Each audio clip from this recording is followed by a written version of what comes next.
Hello friends, welcome to Fahima's diary.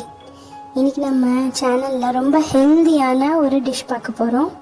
Ragi சேமியா புட்டு செய்வது எப்படின்னு பார்க்கலாம் வாங்க. நான் அனில் சேமியா எடுத்திருக்கிறேன். அனில் ராகி சேமியா, இந்த பிராண்ட் நாங்கள் எடுத்திருக்கேன். அரை பேக்கெட் அளவு நான் யூஸ் பண்ண போகிறேன். தேங்காய் துருவல் 1 கப்பு, நெய் தேவையான அளவு, நாட்டு சக்கரை. ஒரு பவுலில் அரை பேக்கெட் சேமியா போட்டுக்கோங்க. போட்டுட்டு ஒரு பிஞ்ச் அளவு உப்பு போட்டுக்கோங்க. அப்போ தான் இனிப்பு நம்ம தூக்கி காமிக்கும். ஒரு பிஞ்ச் அளவு உப்பு போட்டுக்கிட்டு நல்லா அப்படி பெதறி விட்டுக்கோங்க. நல்லா பெதறி விட்டுட்டு லைட்டாக கொஞ்சம் கொஞ்சமாக தண்ணி தெளித்து இப்படி லைட்டாக தண்ணி தெளித்து நீங்கள் அப்படியே பெதறி விட்டுக்கோங்க. நல்லா பெதறி விட்டுட்டு நல்லா பெதறி விடுங்க. லைட்டாக ரொம்ப உடச்சிடாதீங்க சேமியாவை. நான் பண்ணுறேன் பாருங்கள் வீடியோவில், அதே மாதிரி பண்ணுங்கள்.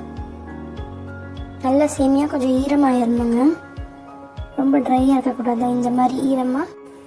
நெய் 1 ஸ்பூன் ஊற்றுங்க. நல்லா தூவலாக ஊற்றி விட்டு லைட்டாக பெதறி விடுங்க.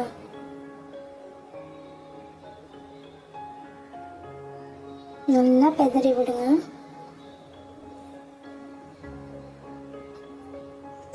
ராகி சேமியா உடம்புக்கு ரொம்ப நல்லதுங்க. முடிஞ்ச அளவு வாரத்தில் 1 நாள் ஆச்சும் ராகியை பயன்படுத்துங்க. இது அப்படியே நீங்கள் ஓரமாக வச்சுருங்க. வச்சுட்டு நான் ஸ்டீமர் எடுத்துருக்கேங்க. ஸ்டீமரில் கீழே தண்ணி ஊற்றி கொதிக்க விடுங்க.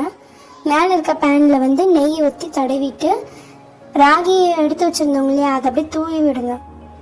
நல்லா அப்படியே பறக்க தூவி விட்டுட்டு மூடி அடுப்பில் மீடியம் ஃப்ளேமில் வச்சுருங்க. நல்லா ஆவியில் வேகட்டுங்க. குழந்தைங்க கூட விரும்பி சாப்பிடுவாங்க இந்த ராகி சேமியா புட்டு. அவ்வளோ டேஸ்ட்டாக இருக்குங்க. பெரியவங்களும் சின்னவங்க வரைக்கும் அவ்வளோ நல்லா சாப்பிடுவாங்க. வீட்டில் செஞ்சு கொடுங்க, குழந்தைங்க ரொம்ப நல்லா சாப்பிடுவாங்க. நல்லா ஆவியில் வெந்ததுக்கப்புறம் ஒரு பவுலுக்கு ட்ரான்ஸ்ஃபர் பண்ணிடுங்க. பண்ணிவிட்டு தேங்காய் 1 கப் எடுத்து வச்சுருந்தோம்ல, தேங்காய் துருவல், அதை நம்ம நல்லா தூவி விட்டு நாட்டு சக்கரை போட்டு 1 ஸ்பூன் நெய் ஊற்றி சர்வ் பண்ணுங்க. அவ்வளோதாங்க ஃப்ரெண்ட்ஸ், ராகி சேமியா புட்டு ரெடி. நம்ம சேனலுக்கு சப்போர்ட் பண்ணுங்க ஃப்ரெண்ட்ஸ். உங்கள் சப்போர்ட் எங்களுக்கு ரொம்ப முக்கியம். லைக் பண்ணுங்க, ஷேர் பண்ணுங்க, கமெண்ட் பண்ணுங்க, நம்ம சேனலை சப்ஸ்கிரைப் பண்ணுங்க. அப்புறம் அந்த பக்கத்தில் இருக்க பெல் ஐக்கானை மறந்துடாதீங்க, அதையும் கிளிக் பண்ணிடுங்க.